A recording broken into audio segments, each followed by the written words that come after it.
बऱ्याचदा काय होतं, जेव्हा आपण ताकाची कढी करतो त्यावेळेस ती फुटल्यासारखी होते आणि जेव्हाही कढी करावं लागतं त्यावेळेस त्या कढीच्या जवळ थांबूनच राहावं लागतं, नाहीतरी ती कढी उतू जाते. तर उतू जाऊ नये, कढी फुटल्यासारखी दिसू नये म्हणून काय काय करू शकतो, तर कढी जेव्हा करतोय आपण त्यावेळेस ताकामध्ये बेसनचं पीठ पहिलंच टाकून रवी फिरवून घ्यायची. त्यानंतर ते पीठ तसंच आपल्याला पाणी जे आहे ते उकळवून घ्यायचं आहे आणि त्यानंतर त्याला फोडणी घालायची. बराच वेळ उकळवून घ्यायचे, जोपर्यंत त्या पिठाचा कच्चेपणा निघून जात नाही तोपर्यंत आपल्याला कढी जी आहे ती उकळवून घ्यायची त्यामध्ये हळद टाकून. आणि त्यानंतर जर तुम्ही भजे टाकत असाल तर तुम्ही त्यानंतर त्यात भजे टाकू शकता.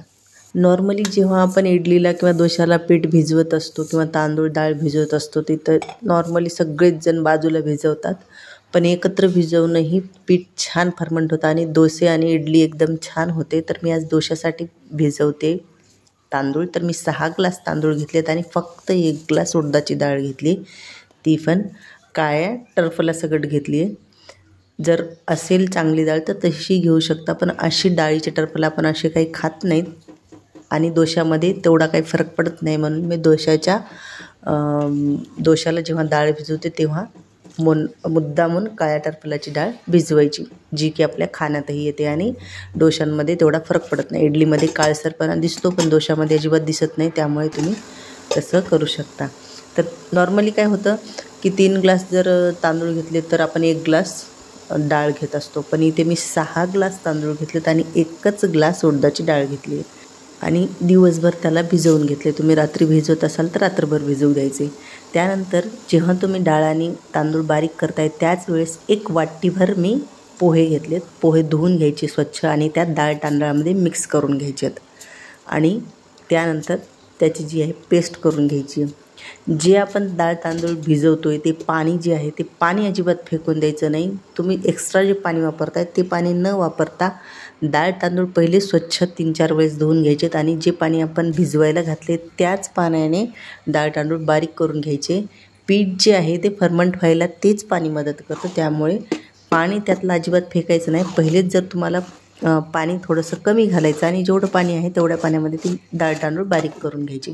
त्यानंतर आता हे जे पीठ आहे हे परत आपल्याला 7-8 तास परत याला फर्मंट व्हायला ठेवून द्यायचे. मी याचे पहिलेच डब्यासाठी अप्पे करून दिले होते. आता त्यानंतर मी डोसे करून दाखवते. तर मी डोशासाठी पहिलंच जे बेटर आहे ते बेटर मी पहिलेच घट्ट ठेवते, त्यानंतर जसं लागेल तसं तुम्ही त्याला पातळ करू शकता आणि एकदाच त्यामध्ये पहिलंच रात्रीच मीठ अजिबात टाकून ठेवायचं नाही. जेव्हा तुम्हाला करायचे त्याच वेळेस मीठ टाकायचे. इथे मी डोशासाठी तवा गरम करून घेतला आहे, खूप गरम केला आहे. त्यानंतर तेल टाकले, तेलाने व्यवस्थित असा ग्रीस करून घेतला आहे. त्यानंतर पाणी टाकून एका कपड्याने स्वच्छ पुसून घेतले. त्यानंतर डोस्याचं बॅटर मी त्यावरती टाकले आणि एकसारखं असं फिरवून घेतले. त्यानंतर थोडंसं तेल टाकले आणि डोसा एकदम सुंदर असा लोखंडाच्या तव्यावरती एकदम छान असा डोसा होतो. तर अशा प्रकारे बॅटर एकदाच भिजवून नक्की ट्राय करून पहा, तुमचेही डोसे एकदम छान होतील. तर बघू शकता एकदम छान सोनेरी कलर आला आहे आणि त्यानंतर याला उलट्या साईडने नाही भाजलं तरी चालतं, एकदम छान असा डोसा तयार होतो. नक्की ट्राय करा. व्हिडिओ आवडला तर व्हिडिओला लाईक आणि चॅनलला सबस्क्राईब नक्की करा. भेटूयात पुढच्या व्हिडिओमध्ये, तोपर्यंत धन्यवाद.